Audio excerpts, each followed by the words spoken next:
Hi everyone, I'm Sandy. I'm a VTuber who's been streaming for 7 years now.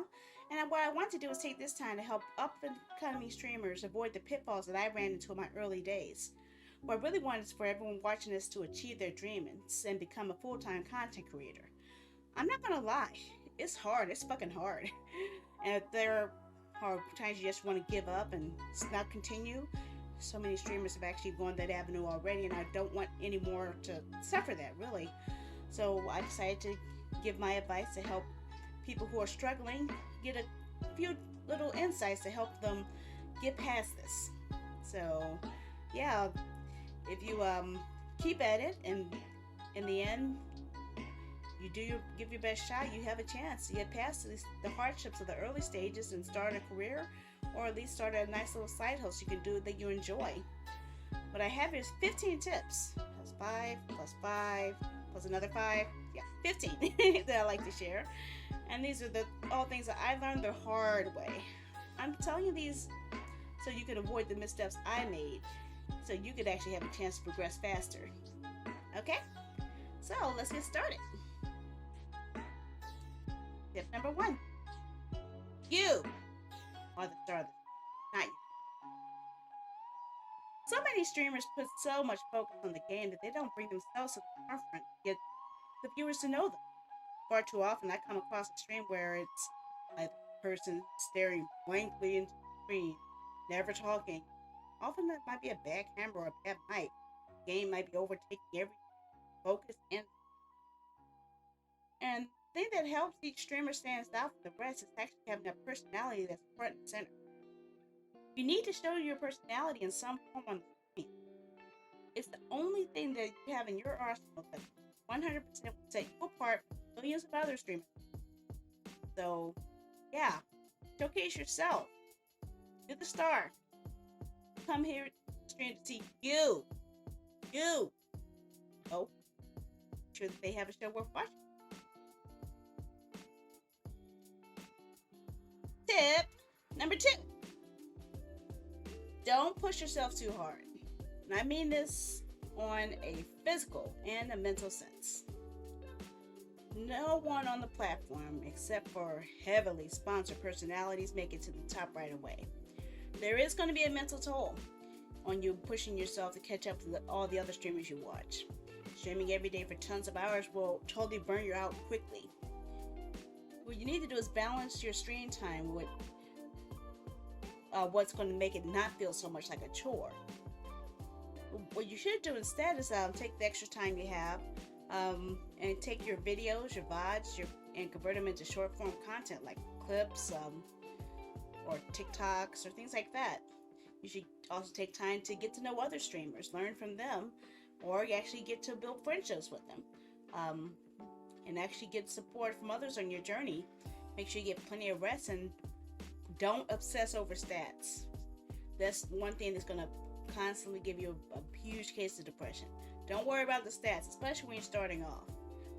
All you need to do is focus on making it better, making it worth watching.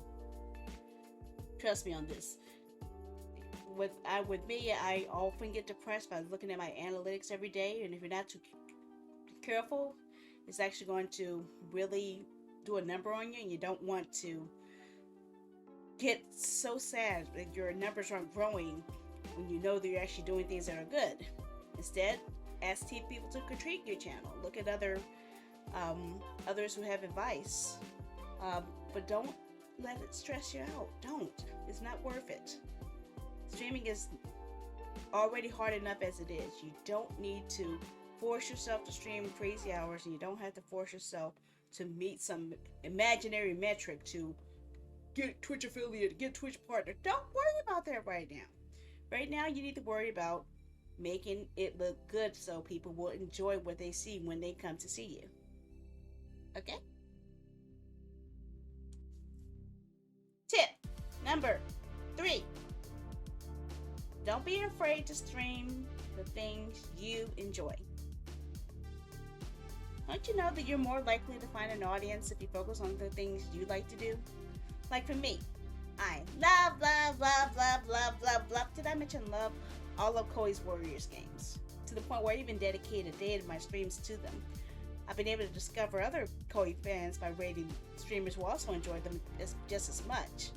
It also makes it easier to chat with them for a while after rating them. But since I know I have at least one thing in common with them, it makes it easier to communicate with them.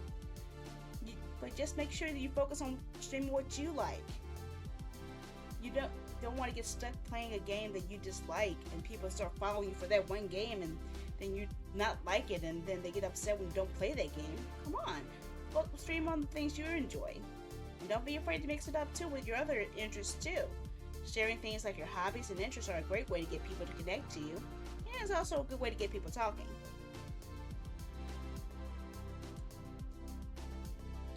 Tip number 4.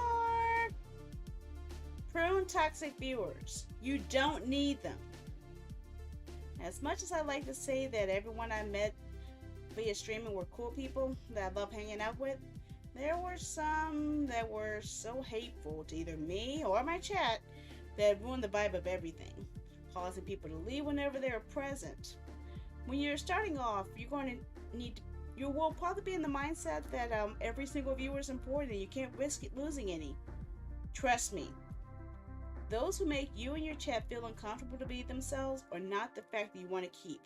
Their presence will only stop your progress, as a toxic person will just keep driving off new viewers.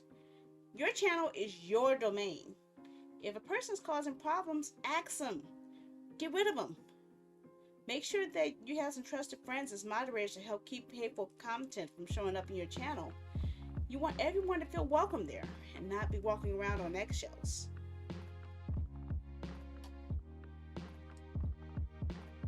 Tip number 5. Don't follow people just because they follow you. Only follow the ones you enjoy watching.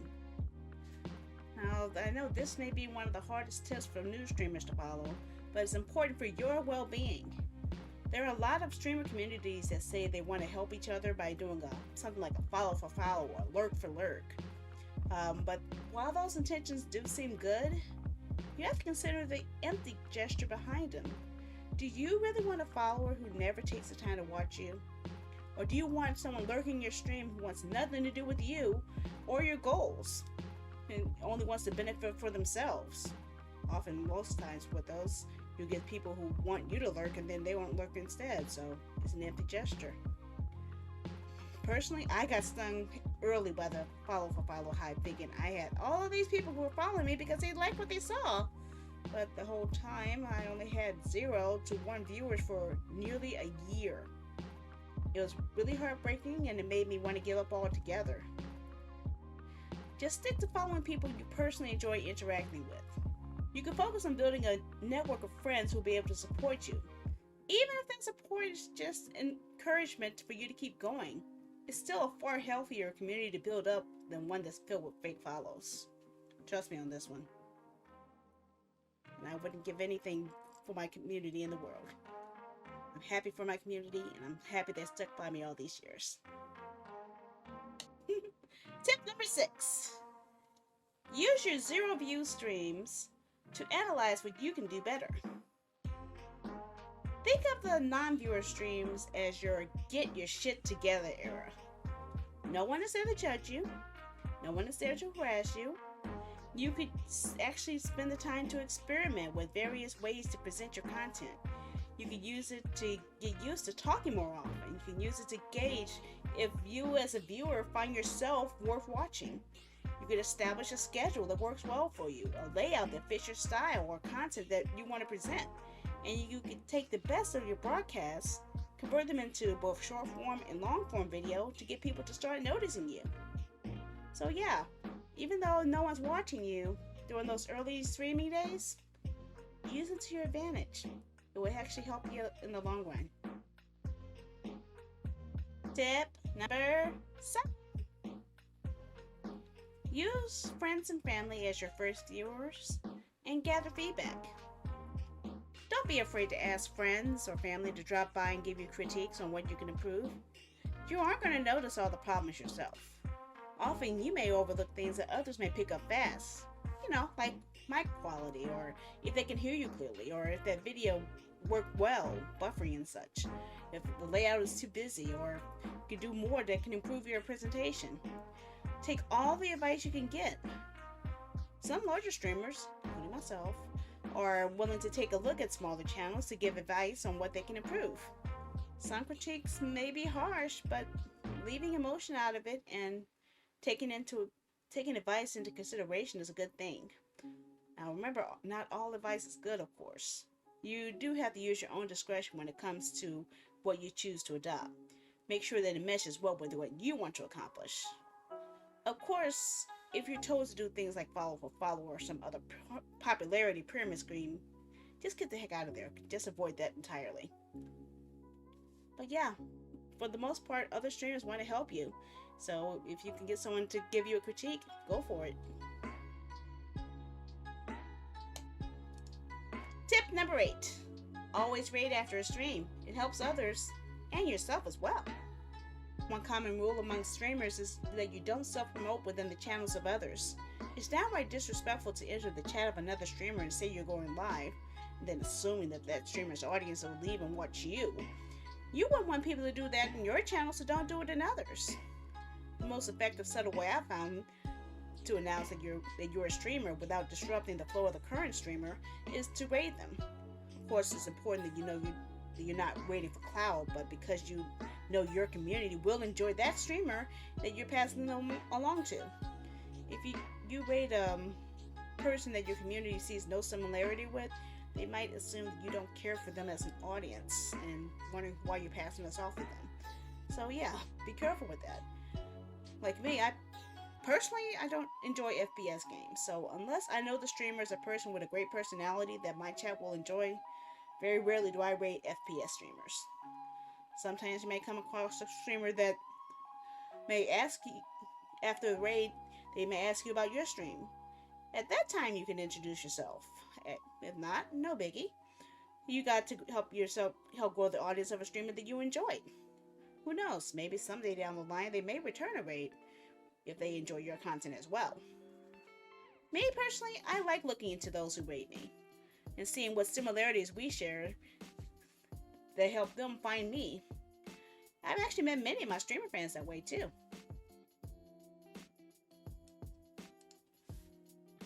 Tip number 9. Yeah. Avoid game categories where you have to scroll a long while just to find yours. I get it. You love playing the newest, biggest game out there at the moment. But if a viewer has to scroll through many pages to find your channel, then maybe it's not a good one for people to find you under. At that time, try streaming something else or playing that game when it's not so populated. Like if you try to stream it at the day it comes out, yeah, it's gonna be hard to find you. But as it dies down, it'll be easier. But yeah, try to use undersaturated categories to stand out. Of course, this kind of goes back to what I said during tip 3. Instead of streaming the uber popular game at the time, just play other games you enjoy. Especially if you have less competition pushing your channel down. The less a stream viewer has to stream to find you, the more likely you are to be found. Tip number 2. Get your name out there and use social media to share. Nowadays, there are so many options to get yourself discovered. Using various social medias are a key to your success. You can take your Twitch clips and YouTube clips, which you better be collecting all the time from every stream, and convert them into short form video for things like TikToks, YouTube Shorts, Facebook Reels, hover clips. You can share them on various groups, forums, social media sites like Twitter, Facebook, Instagram, YouTube, Reddit, and many other communities out there. And if you're not yet locked into an affiliate agreement on Twitch, you actually have an extra bonus. You have the power to use multi-streaming, so you can broadcast the same content on multiple platforms like YouTube, Facebook Gaming, Trovo, DLive, to name a few. So you can build up an audience on multiple sites at the same time and then having them converge on one platform. It also helps to have a community hub, like a Facebook group, a subreddit, a Discord server, even a shared Minecraft server where you can all meet up and hang out outside of streaming. Things like that will help you build up your community outside of the walls of streaming and let you know your audience a little bit better. Tip number 11. I ran out of fingers, so I'm sorry. Use tags and categories to help you filter out from the crowd. I touched up on this one back in tip 9, but I really think it's an important topic because not only for your streaming platform, but for your social media as well. Utilizing the right tags to help identify your content will help people find you. For example, I had no idea how many VTubers I was going to find using the VTuber tag on various sites. Was able to find TikTok streamers, I found Facebook groups, I found YouTubers, I found fellow VTubers who are artists, even musicians within the VTuber tag on Twitter. I was even able to track down other streamers who are also a fan of sci-fi and anime.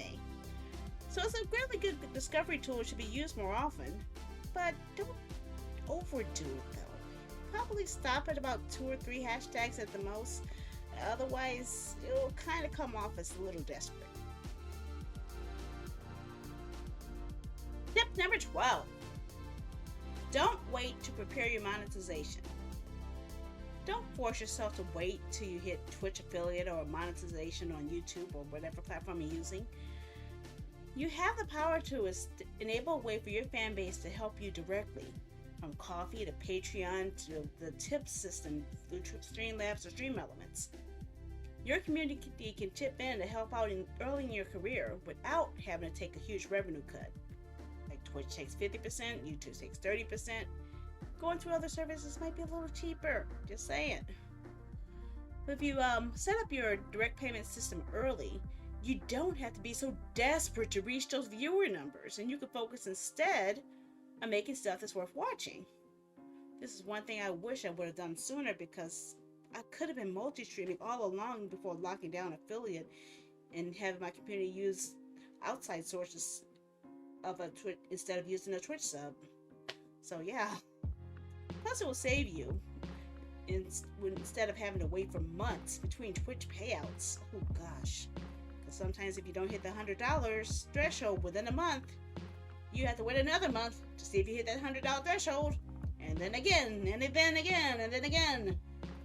Sometimes it takes multiple months just to get a $100 payout. So yeah, it's better to have a system set up where your community can support you right away.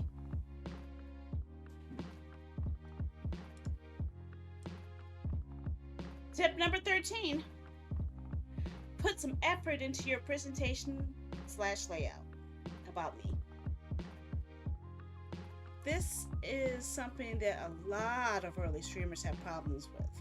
And if you do this early, you will definitely stand out from the crowd a lot faster. Think about it. When you come into a channel for the first time and you see nothing on the About Me page, what happens? You're likely to leave, right? Since you know nothing about them, many times a person's first time seeing you is actually while you're offline.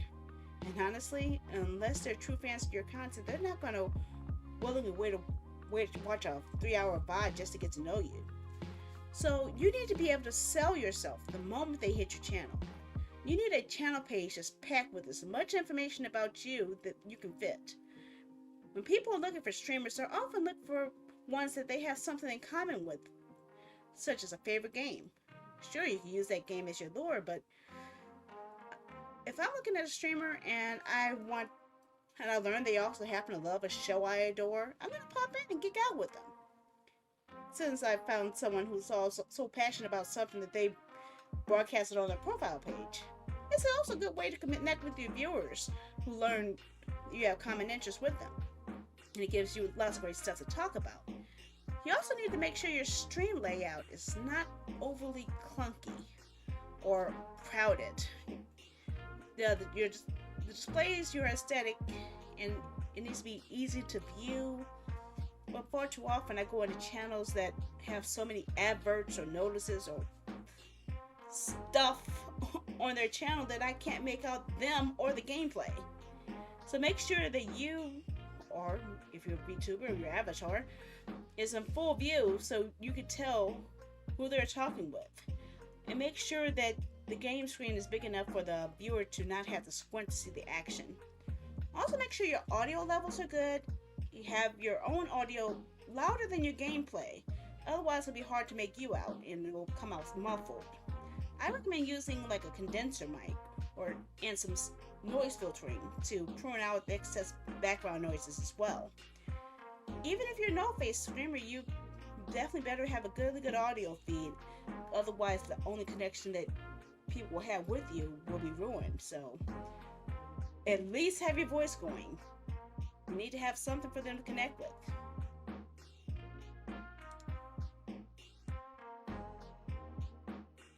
Tip number 14. You don't have to game all the time. Chat a bit. Here's a bit of hard truth for you guys. If you cannot entertain your audience without a game as your crutch, then perhaps streaming isn't for you. As I mentioned in tip 1, you are the star, not the game. To get your viewers to engage with you more, try dedicating part of your stream to freely talking with them. Get to know your chat. Get to ask them questions about what they're into. Get opinions on games they may enjoy. Get down and geeky about your favorite TV show or game. The appeal of a live stream is for viewers to be able to interact with their streamer. Often during the gameplay, it's actually harder because chat is more focused on seeing how you play more than talking. So use the chat sessions to get them talking about various things and then encourage the discussion to keep continuing throughout the game portion of it. So that way latecomers who come in can also get their 2 cents in. Heck, even having full streams with nothing but chatting isn't a bad thing. It will help you in the long run in meeting more people and establishing a longer lasting bond. At last, we've come to tip number 15. Don't give up. Be persistent and consistent. This last one's a lot easier said than done, but it's also the most vital. When I look back at all the amazing streamers I've seen who've given up and haven't gone live in months, even years, it breaks my heart. Success isn't going to come easy or fast, unless you have a huge company pumping tons of money to advertise you from the get-go. Everyone's going to take a while to take off. Sure, there may be a lucky streamer who skyrockets to fame before even debuting. That's a bit of a sore spot for me, but that's just the luck of it. Maybe you might be rated by a huge streamer out of the blue, or maybe one of your clips go viral, bringing everyone to watch you. Luck is a huge piece of the puzzle for success, and it may take a while for it to come your way. The best thing you can do is hone your skills and make sure you are ready when you have that shot given. You better damn well be ready to blow that new audience away when it happens, so you can take your stream to the next level. Keep at it, never give up, and try to maintain some consistency. Even if it's just one day a week that you can lock down, do it. Have one point in time where people have a 100% chance of catching you live. That way you can establish something consistent with them. And there you have it. Those are the 15 things I wish I knew at the start of my streaming journey. I'm hoping someone out there can make use of this and become the next big star the world's waiting to see. For me, if you like to catch me live, you can find me nightly on Twitch, twitch.tv/SandyAJ, doing my best to bring smiles to the faces of those who can use a lift me up. I would like to do more of these kinds of videos where I could actually show things I've learned to help others. If you're interested, just feel free to drop a comment and let me know, or tell me when I'm live. But yeah, that wraps it up for today. I hope you are able to make use of this. If you actually make it to this part of the stream, I will actually honestly be quite surprised, because hardly anyone makes it to the end of a YouTube video. So yeah. If you do make it to the end, send me a comment saying, let's see, Knucklehead. Yeah, put Knucklehead in comments to let me know you made it to the end. Okay? Well, that's all for now. Hope you have some fun. Hope you have great streaming. And I need to stop the video so I can go walk the donkey. So if you have some time, I stream every night from like 9 till midnight. Only because that's what I can handle. I'm sticking to my own following rules here. I don't stream all day long, but just a couple hours a day. But yeah, feel free to watch me. I do nightly streams. I'm hanging out in my Discord. And I'm always looking for people to hang out with. And also, I'd like to do more projects to help other streamers get elevated. Like those streamer spotlight shows that no one's been submitting clips for. Hint, hint. Hint, hint. Just saying, just saying. Okay, I'm gonna wrap it up now. Have a good night and happy streaming.